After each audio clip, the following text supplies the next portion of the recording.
नमस्कार. खरं तर आज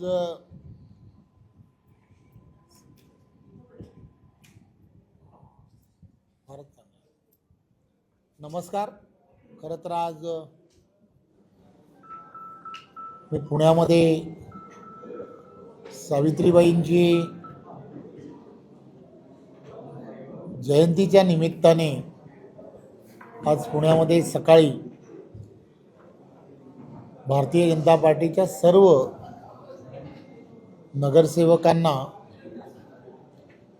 त्यांना सर्वांना उमेदवारी मिळाल्यानंतर त्यांनी पुढील 5 वर्षामध्ये निवडून आल्यानंतर काय काम करावं या संदर्भातील संकल्प घेण्याच्या दृष्टिकोनातून आज शपथ घेण्यासाठी आज आम्ही सकाळी एकत्र जमलो. क्रांतीसूर्य ज्योतिबा फुलेजी आणि सावित्रीबाई फुले यांचं असणारं योगदान हे तुम्हाला आम्हाला सर्वांना माहीत आहे. आणि खरं तर देशाचे पंतप्रधान नरेंद्र मोदीजी यांच्या नेतृत्वामध्ये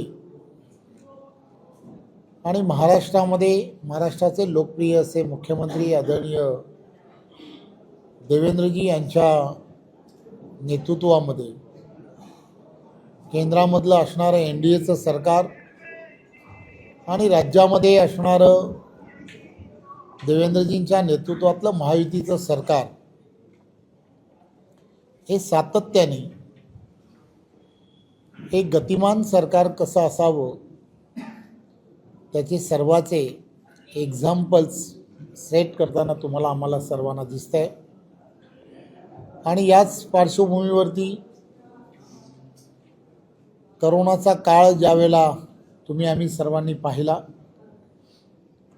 आणि या करोनाच्या काळामुळे निवडणुका लांबणीवरती गेल्या आणि प्रदीर्घ काळानंतर आज सर्व ठिकाणी सर्व स्थानिक स्वराज्य संस्थांच्या निवडणुका या होऊ घातलेल्या आहेत. पुणे महानगरपालिकेची निवडणूकसुद्धा 15 तारखेला होणार आहे. आणि आपण सर्वजण जाणता की गेली वर्षानुवर्ष पुण्यामध्ये ज्या गतिमान पद्धतीने केंद्रामधलं असणारं नरेंद्र मोदींचं सरकार आणि देवेंद्रजींच्या नेतृत्वातलं महायुतीचं सरकार हे काम करत आहे. सर्व ठिकाणी मोठ्या प्रमाणामध्ये इन्फ्रास्ट्रक्चरच्या कामाला अति गती दिली जाते हे आपणा सर्वांना माहीत आहे. कोट्यावधी रुपये इन्फ्रास्ट्रक्चरमध्ये केंद्र आणि राज्याच्या माध्यमातून या ठिकाणी दिले जात आहेत. पुणे महानगरपालिकेच्या स्थापनेच्या वेळेपासून आपण पाहिलं असेल की प्रत्येकाच्या मनामध्ये स्वप्न असतात, परंतु स्वप्न जर साकार करायची असतील तर फक्त आश्वासन देऊन होत नाहीत, त्या दिशेने पावलं उचलणं हे अत्यंत गरजेचं असतं. पुणे महानगरपालिकेमध्ये तुम्हाला माहीत आहे पूर्वी कधीतरी मेट्रोच्या संदर्भामध्ये मेट्रो करण्याच्या संदर्भातला ठराव हा महानगरपालिकेत झाला, परंतु त्यानंतरच्या काळामध्ये केंद्र आणि राज्यामध्ये सत्ता असताना सुद्धा महाविकास आघाडीला मेट्रोचे प्रकल्प हा पुण्यामध्ये चालू करता आले नाहीत, किंबहुना त्यांनी चालूच केले नाहीत. त्यांना ते प्रकल्प चालू करायचेच नव्हते. खरं तर इथली असणारी वाहतुकीची कोंडी दूर करणं हे फार गरजेचं असताना सुद्धा त्यांनी त्याकडे दुर्लक्ष केलं, हे आपण सर्वजण पत्रकार म्हणून जाणता. परंतु देशाचे पंतप्रधान नरेंद्र मोदीजींच्या नेतृत्वातलं केंद्रातलं सरकार आल्यानंतर, देवेंद्रजींच्या नेतृत्वातलं महाराष्ट्रातलं महायुतीचं सरकार आल्यानंतर त्यावेळच्या काळामध्ये खऱ्या अर्थाने मेट्रो प्रकल्पाला सुरुवात झाली. बघता बघता आपण सर्वजण पाहता 33 किलोमीटरचे मेट्रो ही पुण्यामध्ये धावायलाही लागली, कामाला सुरुवात झाली, पूर्णही झाली आणि प्रस्तावित या सर्व कामांना जवळजवळ 13,000 कोटीपेक्षा जास्त निधी हा खर्च झाला आहे. आणि त्याचबरोबर येणाऱ्या काळामध्ये संपूर्ण पुणे शहर, आजूबाजूचा परिसर हा सुद्धा मेट्रोचं जाळं ह्या संपूर्ण शहरामध्ये पसरलं पाहिजे, या दृष्टिकोनातून 50,000 कोटीपेक्षा जास्त निधी हा उपलब्ध करून देण्याची तयारी ही सरकारने दाखवलेली आहे. त्यामुळे पुणे शहर आणि पुणे शहराची खऱ्या अर्थाने चिंता ज्याला म्हणतात, हे केंद्र आणि राज्यातलं भारतीय जनता पार्टीच्या सरकारने घेतलेली आहे. याचं हे ज्वलंत उदाहरण आहे असं मला वाटतं. अनेक असे प्रकल्प की जे प्रकल्प फार गरजेचे आहेत. सार्वजनिक वाहतुकीची व्यवस्था झाली पाहिजे आणि त्यासाठी प्रदूषण विरहित ती असली पाहिजे. आणि म्हणून इलेक्ट्रिक बसेस, 1,000 इलेक्ट्रिक बसेस या पुणे शहरासाठी, पुणे महानगरपालिकेसाठी देण्याचा निर्णयही भारतीय जनता पार्टीच्या सरकारने केलेला आहे. त्यामुळे एक ना अनेक असे प्रकल्प घरामध्ये समान पद्धतीने पाणी पुरवठा झाला पाहिजे, यासाठी काय करावं लागेल याची चिंता सुद्धा भारतीय जनता पार्टीच करते आहे. त्यामुळे सर्व भागांमध्ये विकास होणं हे जसं गरजेचं आहे, त्याचप्रमाणे बाह्य रस्त्यांमुळे, रिंग रोड्समुळे सुद्धा वाहतुकीची असणारी शहरातली कोंडी फुटू शकते, असा विचार सुद्धा भारतीय जनता पार्टीच्या माध्यमातून गतिमान पद्धतीने करण्याला सुरुवात झाली. आणि लवकरच हेही सर्व विषय हे मार्गस्थ होणार आहेत. केंद्र आणि राज्याच्या असणाऱ्या वैयक्तिक लाभाच्या असंख्य योजना या पुणे महानगरपालिका असेल किंवा इतरही भागांमध्ये मोठ्या प्रमाणामध्ये राबवल्या जात आहेत. नदी संवर्धनाच्या संदर्भातला सुद्धा निर्णय घेऊन त्याचं लवकरात लवकर त्याला पूर्णत्वाच्या दिशेने नेणं, हा सुद्धा विचार हा भारतीय जनता पार्टीचं सरकारच करत आहे. केंद्र आणि राज्यामध्ये असणारं सरकार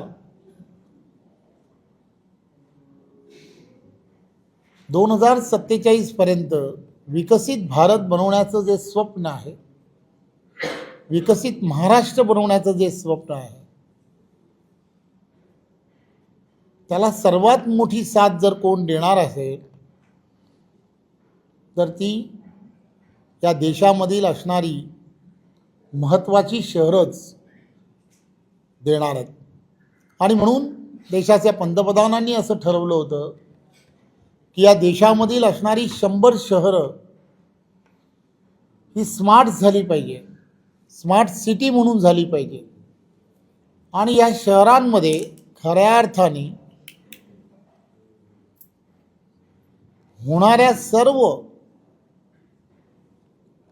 इन्फ्रास्ट्रक्चरच्या कामांना गती जर दिली तर या सर्व भागांमध्ये रोजगाराच्या संधी याही मोठ्या प्रमाणामध्ये उपलब्ध होऊ शकतात. सर्व्हिस इंडस्ट्रीजमधलं असणारं योगदान या शहरांमध्ये फार मोठ्या प्रमाणामध्ये आहे. देशाचा GDP आणि तुम्ही आणि आम्ही सर्वजण पाहतो ज्या गतीने पुढे जाताना तुम्हाला आम्हाला सर्वांना दिसतो आहे. देश परमवैभवाच्या दिशेने जाताना दिसतो आहे. महाराष्ट्रसुद्धा ट्रिलियन इकॉनॉमीच्या दिशेने जाताना दिसतो आहे. देवेंद्रजी सुद्धा त्यांच्या नेतृत्वामध्ये महाराष्ट्रामध्ये असणाऱ्या प्रत्येक क्षेत्राला अव्वल कसं करता येऊ शकतं, शिक्षण असेल, रोजगार असतील, या प्रत्येक क्षेत्राला नवी दिशा कशी देता येऊ शकते, या सर्व गोष्टींकडे विशेष लक्ष हे देण्याचं काम करतात. खरं तर पारदर्शकता सर्वात मोठं यामध्ये काम करत असतं. स्थानिक स्वराज्य संस्था असो किंवा सरकारे असो, नरेंद्र मोदी जी जसं म्हणतात, मैं न खाऊंगा और किसी को खाने नहीं दूंगा, त्याच पद्धतीची असणारी व्यवस्था ही केंद्रामध्ये आहे. राज्यामध्ये सुद्धा त्याच पद्धतीची डेव्हलप होते.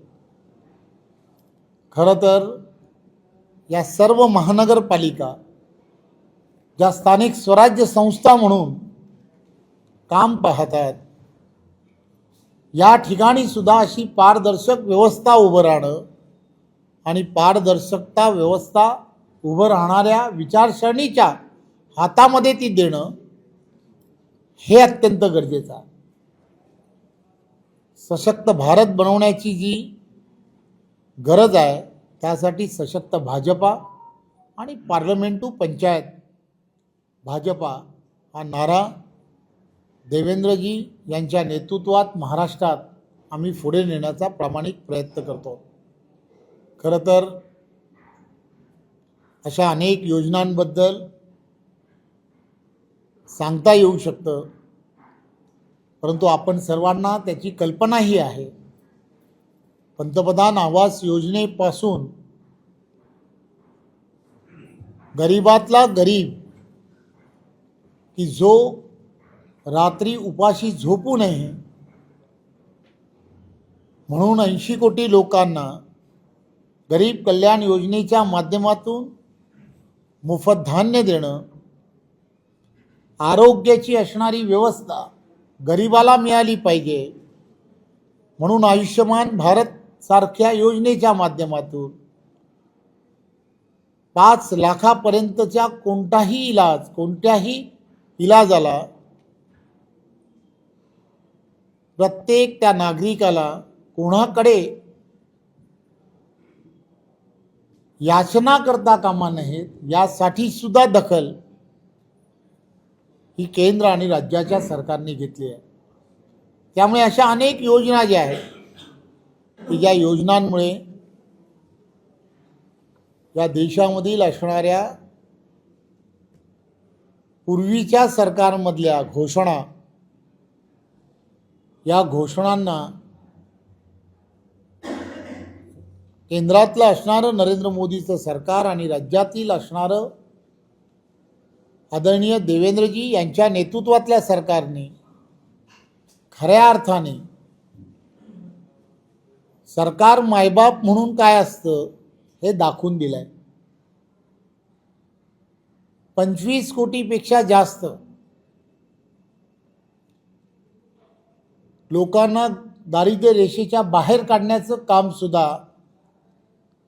या सरकारने केलं आहे. त्यामुळे खऱ्या अर्थाने या सरकारने केलेली कामं हे तुमच्यासमोर आहेत, जनतेसमोर आहेत.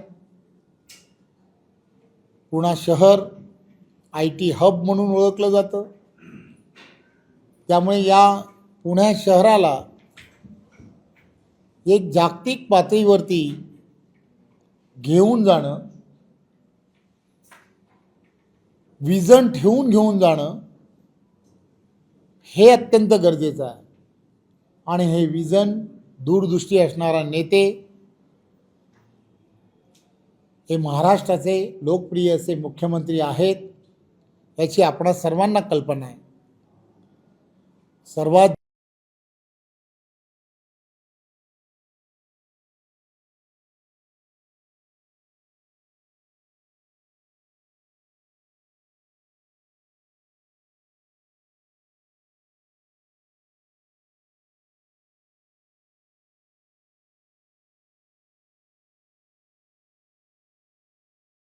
काम करत असतं. उद्योगधंदे ना चांगलं वातावरण हे महाराष्ट्रामध्ये निर्माण झाल्यामुळे गेल्या वर्षभरामध्ये मोठ्या प्रमाणामध्ये फक्त MOUच झाले नाहीत, तर 80% जास्त प्रत्यक्ष कामांना सुद्धा सुरुवात झाली. लाखो रोजगार निर्मिती झाली आहे. हेही आपण सर्वांनी लक्षात घेतलं पाहिजे. माझी आपणा सर्वांना विनंती आहे,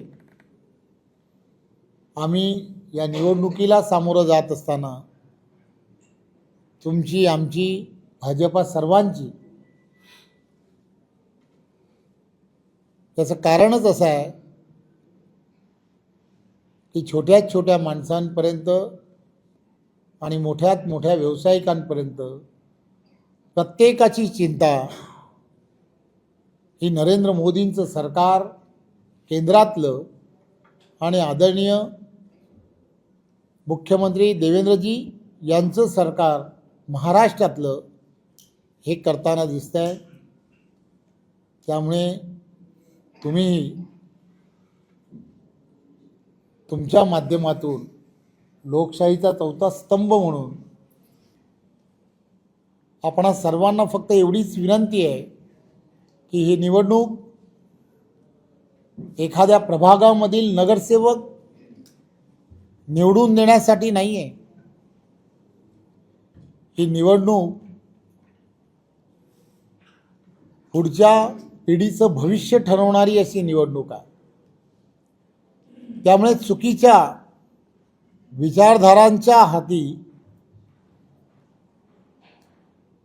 इथली असणारी सत्ता देणं म्हणजे खऱ्या अर्थाने पुण्याला भकास करणं असा होणार आहे. त्यामुळे एक विचाराच्या असणाऱ्या NDAचं केंद्रातलं सरकार आणि महाराष्ट्रातलं देवेंद्रजींच्या नेतृत्वातलं महायुतीचं सरकार या एक विचाराच्या सरकाराला जर आपण प्राधान्य दिलं, आपण देणारच आहात, तर त्याचा फायदा अनेक धोरणं जी तुम्हाला आम्हाला सर्वांना राबवायची असतात ती सहजपणे राबवता येतात. जसं की नव्याने झालेलं एअरपोर्ट, या सगळ्या गोष्टी केंद्र आणि राज्य मध्ये एक विचाराचं सरकार असल्यामुळे झाले आहेत. आणि आपण पाहिलं असेल की या अगोदर महायुतीच्या सरकारच्या अगोदर असणारं महाविकास आघाडीचं जे सरकार होतं, सर्व प्रकल्प हे बंद झाले होते. त्यामुळे ह्या सर्व प्रकल्पांना गतिमान करणं किंवा याहूनही अधिक मोठ्या प्रमाणामध्ये प्रकल्प आणणं आणि पुण्याला एक विकसित पूर्ण करणं यासाठी तुमच्या सर्वांची सहकार्याची गरज आहे. धन्यवाद. सर, तुम्ही आता सर्व विकास कामांची यादी वाचून दाखवली, मात्र हे करत असताना महापालिका भ्रष्टाचाराने पोखरलेल्या आहेत आणि राज्यात लुटारू गँग तयार झालेली आहे असा गंभीर आरोप तुमच्या सोबत सत्तेत असणाऱ्या अजित पवारांनी काल पिंपरीत केलेला आहे.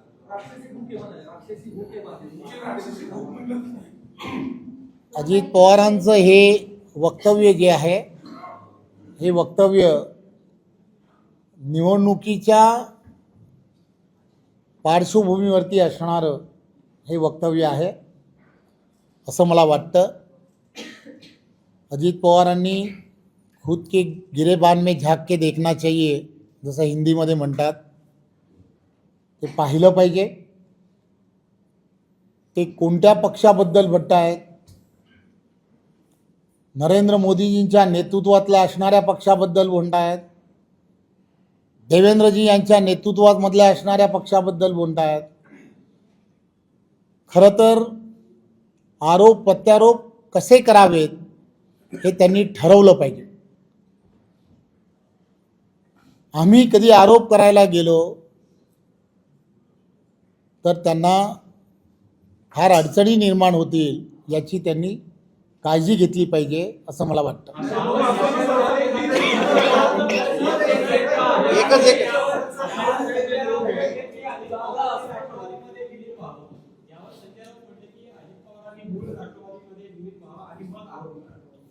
एक गोष्ट लक्षात घेतली पाहिजे की ही निवडणूक जी आहे ही निवडणूक मी जसं म्हटलं की ही निवडणूक विकसित पुण्यासाठी असणारी निवडणूक आहे. इथल्या जनतेच्या नागरी सुविधा या अत्यंत चांगल्या पद्धतीने कोण देऊ शकतं यासाठी असणारी ही निवडणूक आहे आणि हे भारतीय जनता पार्टी देऊ शकतं हे मी सांगण्यासाठी इथे आलो. सगळ्यांच्या प्रश्नाची उत्तर देईन पण एकेकाने.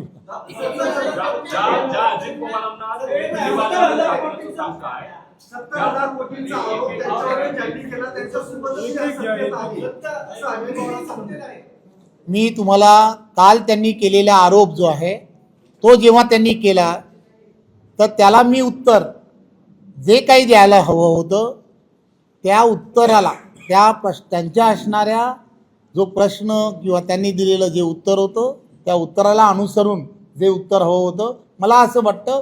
त्यामुळे ते पुस्तक त्यांचं बंद होईल यात नक्की.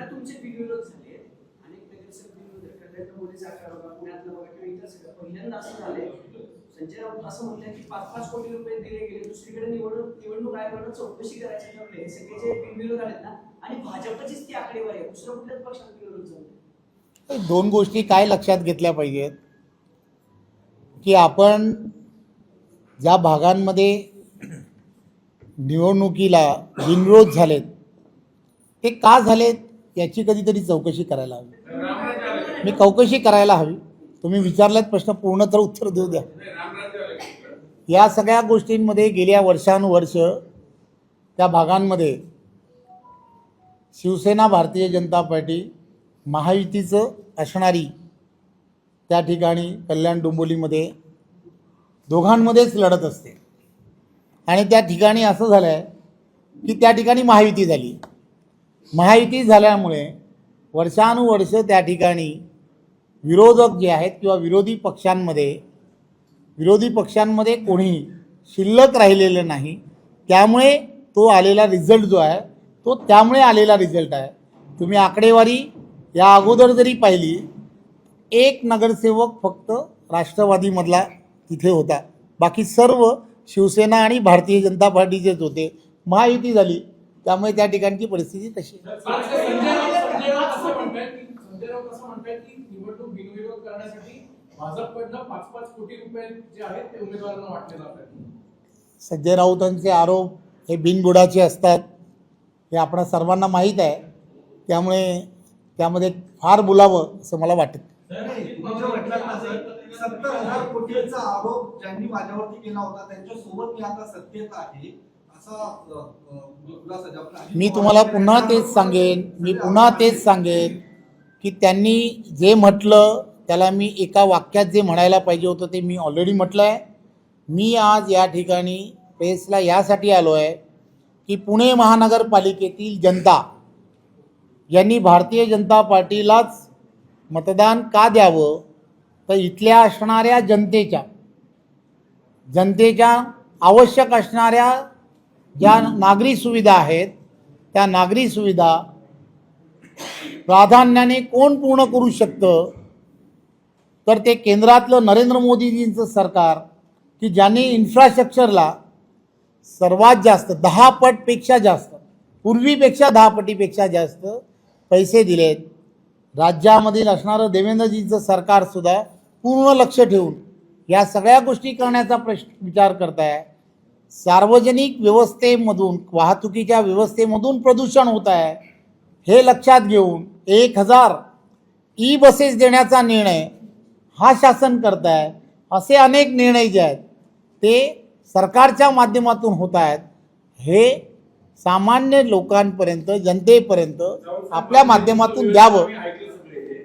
असं आहे, काल अजितदादांनी थेट नाव घेतलं नाही पण महेश लांडेंवर थेट आरोप केले की त्यांची एवढी मोठी प्रॉपर्टी कशी वाढली, भ्रष्टाचारातनं वाढली असं थेट आरोप केलाय. एक गोष्ट लक्षात घेतली पाहिजे, त्यांनी हे मीडियामध्ये बोलण्यापेक्षा कोणी त्या संदर्भामध्ये अनेक यंत्रणा आहेत त्या यंत्रणाकडे जायला हवं.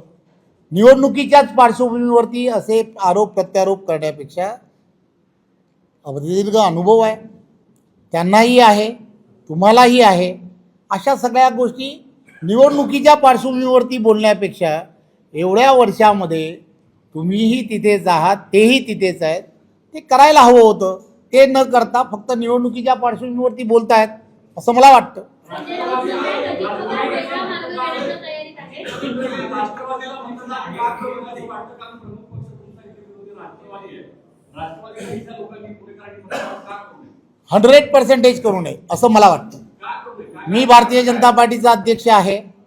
मी माझ्या पार्टीचा असणारा अजेंडा हा तुमच्या समोर ठेवला आहे. विकसित भारत हा जो आमचा अजेंडा आहे, देशाचे पंतप्रधानांचा अजेंडा आहे, देवेंद्र फडणवीस यांचा अजेंडा आहे, तो मांडणं आणि तो मांडत असताना त्या दिशा या पुण्याला देणं हे भारतीय जनता पार्टी करत आहे. त्यामुळे भारतीय जनता पार्टीलाच मतदान करावं. आपण लक्षात घ्या, आपण जेवता कसे, असे जेवता का कसे? मी मला वाटलं म्हणून म्हणजे असे आपण जेवतो, बरोबर आहे. असं जेवणं हे योग्य होत नाही. त्यामुळे लक्षात घ्या, केंद्र आणि राज्यामध्ये भारतीय जनता पार्टीचंच सरकार आहे. त्यामुळे असं जेवलेलं कधी योग्य असतं. तुम्हालाही तसंच वाटतंय आणि मलाही तसं वाटतंय. पण ठीक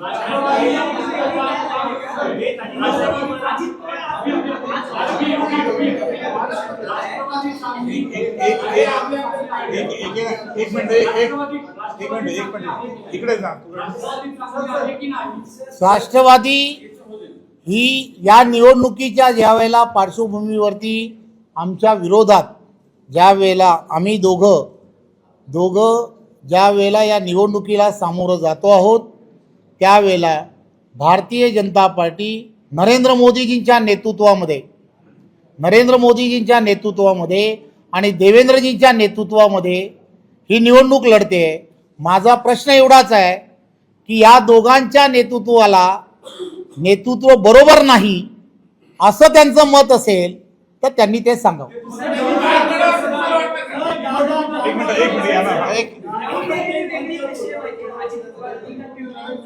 एक मिनिट अभिजित विचारतोय. विकास कामांचा पाढा वाचत असाल, तुम्ही नरेंद्र मोदींच्या निवडणूक करत असाल, तुम्हाला 1-to-1 फाईट करा. एक तर चौरंगी फाईट आहे, फेस टू फाईट अजित पवारांच्या आणि शरद पवारांच्या उमेदवारांची. अजित पवार पुण्यात पत्रकार परिषद घेत आहेत. अगदी निलेश घालवेपासून सगळे जी नावं जी आरोप तुमच्या मंत्र्यांवरती झाले होते त्याला उत्तर ते देत आहेत. आज तुम्हाला ग्राउंड रियालिटी वेगळी वाटत नाही का? विकास कामात 10-14 वर्षापासूनची सांगून उमेदवार निवडून येतील पुण्यातले 165-120 जे काही तुम्ही टार्गेट ठेवले असं वाटतं तुम्हाला? 100% एक गोष्ट लक्षात घ्या की देशाचे पंतप्रधान नरेंद्र मोदीजी आणि आदरणीय देवेंद्रजी यांच्या नेतृत्वातच संपूर्ण महाराष्ट्रामध्ये या स्थानिक स्वराज्य संस्था असतील किंवा सर्व निवडणुकांना भारतीय जनता पार्टी ही पुढे घेऊन जात असते. त्यामुळे आमच्याकडे अतिशय पारदर्शक असं नेतृत्व आहे आणि त्यामुळे आम्हाला खात्री आहे की या सगळ्या गोष्टींमध्ये पुणे शहरातील असणारे सुज्ञ नागरिक जे आहेत ते विकासाच्याच अजेंड्यावरती डेव्हलपमेंटवरतीच मतदान करतील आणि जास्तीत जास्त जागा या निवडून देतील. अजित पवार सोडून काहीतरी विचारावं, फार विचार.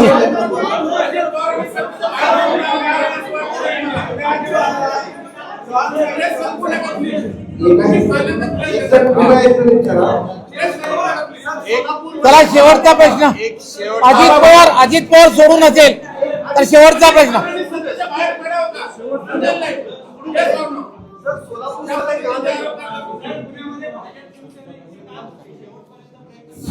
दोन गोष्टी लक्षात घेतल्या पाहिजेत की भारतीय जनता पार्टी आमच्या भारतीय जनता पार्टीच्या वरिष्ठ नेतृत्वाने असं ठरवलं की सर्व ठिकाणी त्या ठिकाणचे असणारे कमिटी जे आहेत, महानगरपालिका म्हणून कमिटी त्या ठिकाणी नेमल्या होत्या. त्याचप्रमाणे महायुतीमधले असणारे आमचे घटक पक्ष जे आहेत, मग शिंदेसेना असेल, अजितदादांचे असतील, त्यांनीसुद्धा तशा कमिट्या तयार केल्या होत्या. त्यांच्यामध्ये सकारात्मकदृष्ट्या आपण युतीच्या दिशेने जावं असं सगळ्यांना सांगितलं होतं. परंतु आपल्याला माहीत आहे पुण्यामध्ये असणारी परिस्थिती ही आपल्याला माहीत आहे. काही नेत्यांमुळे ही युती काही विशिष्ट वार्डांमुळे ही होऊ शकली नाही, हे दुर्भाग्य आहे.